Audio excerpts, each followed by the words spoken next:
வணக்கம். ஆகாஷ்வாணி புதுச்சேரி மாநில செய்திகள் வாசிப்பவர் வான்மதி.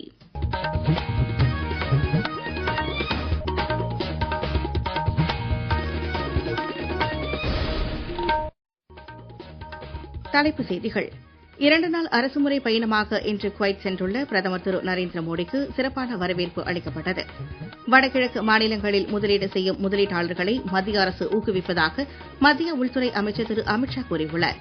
புதுச்சேரி மீனவ நலன் மற்றும் மீன்வளத்துறையானது மீனவர்களுக்கு உதவும் வகையில் எஃபர்ட்ஸ் என்ற இணையதளத்தை வடிவமைத்துள்ளது. அகத்தியர் பிறந்த நாள் வரும் 23ஆம் தேதி திங்கட்கிழமை சித்த மருத்துவ தினமாக கொண்டாடப்பட உள்ளது. இனி விரிவான செய்திகள். 2 நாள் அரசுமுறை பயணமாக இன்று குவைத் சென்றுள்ள பிரதமர் திரு நரேந்திர மோடிக்கு அந்நாட்டில் வசிக்கும் இந்திய வம்சாவளியினர் கலை நிகழ்ச்சிகளை நடத்தி சிறப்பான வரவேற்பு அளித்தனர். அங்கு வாழும் 101 வயதான முன்னாள் IFS அதிகாரியான திரு மங்கள் செயின் ஹந்தாவை பிரதமர் சந்தித்தார். குவைத் பட்டத்து இளவரசர் அல் அஹ்மத் அல் ஜஃபர் அல் சபாவின் அழைப்பை ஏற்று திரு மோடி அங்கு சென்றுள்ளார். கடந்த 43 ஆண்டுகளில் இந்திய பிரதமர் ஒருவர் குவைத் செல்வது இதுவே முதல் முறையாகும். பாயன் அரண்மனையில் பிரதமர் திரு நரேந்திர மோடிக்கு அணிவகுப்பு மரியாதை செலுத்தப்பட உள்ளது. அதன் பின்னர் அவர் உயர்மட்ட பேச்சுவார்த்தை மேற்கொள்வார் என்றும் தெரிவிக்கப்பட்டுள்ளது. அதன் பின்னர் ஷேக் ஷாத் அல் அப்துல்லா விளையாட்டு வளாகத்தில் நடைபெறும் நிகழ்ச்சி ஒன்றில் புலம்பெயர்ந்த இந்தியர்களுடன் அவர் உரையாட உள்ளார். அகர்தலாவில் இன்று நடைபெற்ற வடகிழக்கு கவுன்சிலின் 72வது கூட்டத்தில் மத்திய உள்துறை அமைச்சர் திரு அமித் ஷா உரையாற்றினார். அப்போது கடந்த 10 ஆண்டுகளாக வடகிழக்கு மாநிலங்களுக்கு முக்கியத்துவம் அளிக்கும் வகையிலும் அவற்றின் வளர்ச்சியிலும் பிரதமர் திரு நரேந்திர மோடி முயற்சிகளை மேற்கொண்டு வருவதாகவும் கூறினார். அம்மாநிலங்களில் முதலீடு செய்யும் முதலீட்டாளர்களை மத்திய அரசு ஊக்குவிப்பதாகவும் தெரிவித்த திரு அமித் ஷா இந்த பிராந்தியங்களில் அமைதியை நிலைநாட்டுவது மிகவும் அவசியம் என்றும் குறிப்பிட்டார். இக்கூட்டத்தில் பங்கேற்று பேசிய வடகிழக்கு பிராந்திய மேம்பாட்டு அமைச்சர் திரு ஜோதிராதித்ய சிந்தியா இம்மாநிலங்களில் உள்துறை அமைச்சகத்தால் மேற்கொள்ளப்பட்ட முயற்சிகளின் காரணமாகவே தீவிரவாத நடவடிக்கைகள் 71%, மனித உயிரிழப்பு 60% குறைந்துள்ளதாக கூறினார். விவசாயிகளின் வருமானத்தை அதிகரிக்க வேண்டும் என்பதில் மத்திய அரசு உறுதியுடன் உள்ளதாக வேளாண் துறை அமைச்சர் திரு சிவராஜ் சிங் சௌஹான் கூறியுள்ளார். சமூக வலைதளத்தில் இக்கருத்தை பதிவு செய்துள்ள அவர் வேளாண் விளைபொருட்களுக்கு உரிய விலை கிடைப்பதை மத்திய அரசு உறுதி செய்துள்ளதாக தெரிவித்துள்ளார். கொப்பரை தேங்காய் கொள்முதலுக்கான குறைந்தபட்ச ஆதரவு விலை கொள்கைக்கு மத்திய அமைச்சரவை நேற்று ஒப்புதல் அளித்துள்ளதை அவர் சுட்டிக்காட்டியுள்ளார். விவசாயிகளின் சார்பில் பிரதமருக்கு தாம் நன்றி தெரிவித்துக் கொள்வதாகவும் அமைச்சர் கூறியுள்ளார். நாட்டின் வனப்பரப்பு குறித்த அறிக்கையை மத்திய சுற்றுச்சூழல் மற்றும் வனத்துறை அமைச்சர் திரு பூபேந்திர யாதவ் இன்று டேராடூனில் வெளியிட்டார். 1987ஆம் ஆண்டு முதல் 2 ஆண்டுகளுக்கு ஒருமுறை இந்த அறிக்கை வெளியிடப்படுகிறது. இன்று வெளியிடப்பட்ட 18வது அறிக்கையில் வனப்பகுதி, மரங்களின் அடர்த்தி, சதுப்பு நில காடுகள், வேளாண் காடுகள் உள்ளிட்டவை பற்றிய தகவல்கள் உள்ளன. 2021ஆம் ஆண்டுடன் ஒப்பிடுகையில் நாட்டின் மொத்த வனம், மரங்களின் பரப்பளவு 1445 சதுர கிலோமீட்டர் அதிகரித்துள்ளதாக அமைச்சர் மகிழ்ச்சியுடன் தெரிவித்தார். பாரத் நெட் திட்டத்தின் கீழ் இதுவரை 2 லட்சத்திற்கும் அதிகமான கிராம பஞ்சாயத்துகள் பயனடைந்துள்ளதாக மத்திய அரசு கூறியுள்ளது. ஊரக பகுதிகளில் அதிவிரைவு இணையதள சேவையை வழங்கும் வகையில் 2011ஆம் ஆண்டு தொடங்கப்பட்ட இத்திட்டத்தின் கீழ் சிறு கிராமங்களுக்கும் இணையதள சேவை வழங்க நடவடிக்கை எடுக்கப்பட்டுள்ளது. இதற்கான திருத்தி அமைக்கப்பட்ட திட்டம் 1,39,579 கோடி ரூபாய் செலவில் செயல்படுத்தப்பட உள்ளதாக இத்துறையின் செய்திக்குறிப்பில் தெரிவிக்கப்பட்டுள்ளது. உலக தியான தினம் இன்று கடைபிடிக்கப்படுகிறது. அதனையொட்டி பிரதமர் திரு நரேந்திர மோடி விடுத்துள்ள செய்தியில் நாட்டு மக்கள் அனைவருக்கும் தியான பயிற்சி மேற்கொள்வதை தினசரி நடவடிக்கைகளில் ஒன்றாக பின்பற்ற வேண்டும் என்று கேட்டுக் கொண்டுள்ளார்.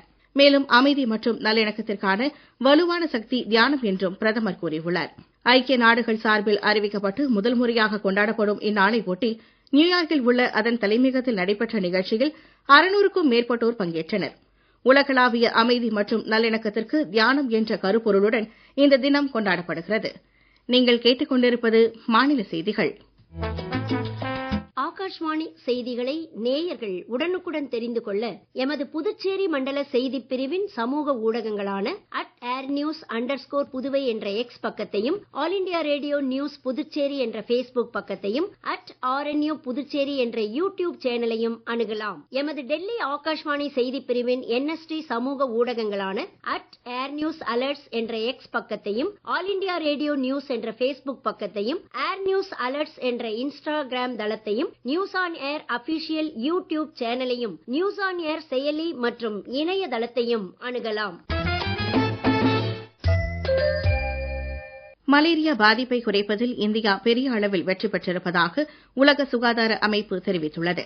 கடந்த ஆண்டுடன் ஒப்பிடுகையில் தற்போது 69% அளவிற்கு மலேரியா பாதிப்பு குறைந்துள்ளதாகவும் மலேரியாவில் ஏற்படும் உயிரிழப்புகள் 68% அளவிற்கு குறைந்துள்ளதாகவும் இது தொடர்பாக வெளியிட்டுள்ள அறிக்கையில் அந்த அமைப்பு கூறியுள்ளது. புதுச்சேரி மீனவர் நலன் மற்றும் மீன்வளத்துறையானது மீனவர்களுக்கு உதவும் வகையில் எஃபர்ட்ஸ் என்ற இணையதளத்தை வடிவமைத்துள்ளது. இந்த செயலியை புதுச்சேரி துணைநிலை ஆளுநர் திரு கைலாஷ்நாதன், முதலமைச்சர் திரு ரங்கசாமி ஆகியோர் கடந்த 14ஆம் தேதி நடைபெற்ற விழா ஒன்றில் அறிமுகம் செய்து வைத்தனர். இந்த செயலி மூலம் மீனவர்கள் தங்களுக்கான நலத்திட்ட உதவிகளை எளிதாக பெற முடியும் என்று புதுச்சேரி மீன்வளத்துறையின் இணை இயக்குநர் திரு தெய்வசிகாமணி தெரிவித்துள்ளார். இதுகுறித்து அவர் நமது செய்திப்பிரிவுக்கு அளித்த சிறப்பு பேட்டியில் கூறுகையில், மீனவர்கள் இந்த எஃபர்ட் என்ற இணையதளம் மூலமாக வீட்டில் இருந்து கொண்டே தகவல்களை தெரிந்து கொள்ளலாம். அதே சமயம் துறையின் மூலம் செயல்படுத்திக் கொண்டிருக்கிற திட்டங்களை தெரிந்து கொள்ளலாம். அந்த திட்டத்துக்கு விண்ணப்பிக்கலாம். மேலும் அவர்களுடைய பேசிக் டேட்டாஸ் துறையின் மூலமாக ஆல்ரெடி பதிவு செய்யப்பட்டுள்ளது. தகவல் ஏதாவது விடுபட்டிருந்தால் இந்த இணையதள வசதி மூலமாக அவர்கள் பதிவு செய்து கொள்ளலாம். ஒரு விண்ணப்பம் அவர்கள் விண்ணப்பித்திருந்தால் அடுத்த ஸ்டேஜ் எங்க போயிருக்குது அதனுடைய தகவல்களை தெரிந்து கொள்வதற்கான வசதி செய்யப்பட்டுள்ளது. மேலும் மீனவர் கூட்டுறவு சங்கத்தில் உறுப்பினர்களாக இந்த இணையதளம் மூலமாகவே அவர்கள் விண்ணப்பித்து தன்னுடைய உறுப்பினர் எண்ணை பெற்றுக்கொள்ள வசதி செய்யப்பட்டுள்ளது. முக்கியமாக படகுகளை நாம் பதிவு செய்துள்ளோம். அந்த பதிவையும் இனிவரும் காலங்களில் இதன் மூலமாக விண்ணப்பித்து பதிவு செய்து கொள்ளலாம். புதுச்சேரியில் இணையவழி குற்றத்தடுப்பு பிரிவு காவல் நிலையத்தில் பொதுமக்கள் குறைதீர்ப்பு கூட்டம் நடைபெற்றது. காவல் கண்காணிப்பாளர் திரு பாஸ்கரன் தலைமையில் நடைபெற்ற இக்கூட்டத்தில் 60க்கும் மேற்பட்ட பொதுமக்கள் கலந்து கொண்டு தங்களுடைய கருத்துகளையும் குறைகளையும் தெரிவித்தனர். இதுகுறித்து கூடுதல் தகவல் தருகிறார் எமது செய்தியாளர். புதுச்சேரி கோரிமேட்டில் உள்ள இணையவழி குற்றப்பிரிவு காவல் நிலையத்தில் இன்று பொதுமக்கள் குறைதீர்ப்பு கூட்டம் நடைபெற்றது. இந்த பொதுமக்கள் குறைதீர்ப்பு கூட்டத்தில் சுமார் 60க்கும் மேற்பட்ட பொதுமக்கள் கலந்து கொண்டு தங்களது குறைகளையும் கருத்துக்களையும் தெரிவித்தனர். மேலும் அவர்கள் கொடுத்த புகார்கள் சம்பந்தமாக எடுக்கப்பட்ட நடவடிக்கைகள் பற்றியும் கேட்டறிந்தனர். இணையவழி மோசடியில் தங்களது பணத்தை இழந்த பொதுமக்களுக்கு சுமார் 65,82,000 ரூபாய் பணத்தை நேரடியாக பாதிக்கப்பட்டவர்களின் வங்கிக் கணக்கிற்கு செலுத்த நீதிமன்றம் உத்தரவு பெறப்பட்டது குறித்து கூறினார். அதனைத் தொடர்ந்து பொதுமக்கள் தவறவிட்ட 32 செல்போன்கள் இணையவழி குற்றப்பிரிவு காவல்துறையினால் கண்டுபிடிக்கப்பட்டு உரிமையாளர்களிடம் ஒப்படைக்கப்பட்டது. ஆகாஷ்வாணி செய்திகளுக்காக கந்தன் கருணாகரன். அகத்தியர் பிறந்த நாள் வரும் திங்கட்கிழமை 23ஆம் தேதி சித்த மருத்துவ தினமாக கொண்டாடப்பட உள்ளது. இதன் முன் நிகழ்வாக புதுச்சேரி அரசு ஆயுஷ் துறையின் கீழ் இயங்கும் சித்த மருத்துவ பிரிவை சார்ந்த மருத்துவர்கள் மற்றும் ஊழியர்கள் சார்பாக இருசக்கர விழிப்புணர்வு பேரணி இன்று நடைபெற்றது. சட்டப்பேரவை வளாகத்தில் இருந்து புறப்பட்ட இப்பேரணியை முதலமைச்சர் திரு ரங்கசாமி கொடியசைத்து தொடக்கி வைத்தார். இந்த நிகழ்ச்சிக்கு ஆயுஷ் துறை இயக்குநர் டாக்டர் ஸ்ரீதரன் மற்றும் வில்லியனூர் ஆயுஷ் மருத்துவமனையின் மருத்துவ கண்காணிப்பாளரும் தலைமை சித்த மருத்துவருமான டாக்டர் எஸ் இந்திரா உள்ளிட்டோர் ஏற்பாடுகளை செய்திருந்தனர்.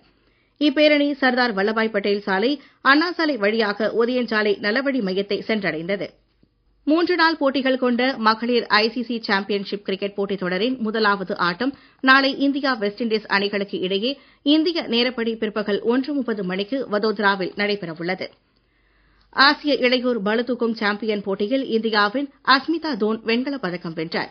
தோஹாவில் நடைபெற்ற இப்போட்டியின் மகளிர் 49 கிலோ எடைப்பிரிவில் அவர் இப்பதக்கத்தை கைப்பற்றியுள்ளார். இப்போட்டியில் மகளிர் ஜூனியர் பிரிவில் பாயல் 2 வெண்கலப் பதக்கங்களை வென்றுள்ளார். சீனா ஹைனாவில் நடைபெற்ற ஆசிய படகு சாம்பியன் போட்டியின் ஆடவர் பிரிவில் இந்தியாவின் விஷ்ணு சரவணன் வெண்கலப் பதக்கம் வென்றார். வங்கக்கடலில் நிலவிய ஆழ்ந்த காற்றழுத்த தாழ்வுப் பகுதி காற்றழுத்த தாழ்வு மண்டலமாக வலுவடைந்தது. இதையடுத்து சென்னை, புதுச்சேரி, கடலூர், நாகை, பாம்பன் உள்ளிட்ட 9 துறைமுகங்களில் 1ஆம் எண் புயல் எச்சரிக்கை கூண்டு ஏற்றப்பட்டுள்ளது. காற்றழுத்த தாழ்வு மண்டலம் காரணமாக நாளை முதல் 4 நாட்களுக்கு தமிழகத்தில் மிதமான மழைக்கு வாய்ப்புள்ளதாக சென்னை வானிலை ஆய்வு மையம் தெரிவித்துள்ளது. மீண்டும் தலைப்புச் செய்திகள். 2 நாள் அரசுமுறை பயணமாக இன்று குவைத் சென்றுள்ள பிரதமர் திரு நரேந்திர மோடிக்கு சிறப்பான வரவேற்பு அளிக்கப்பட்டது.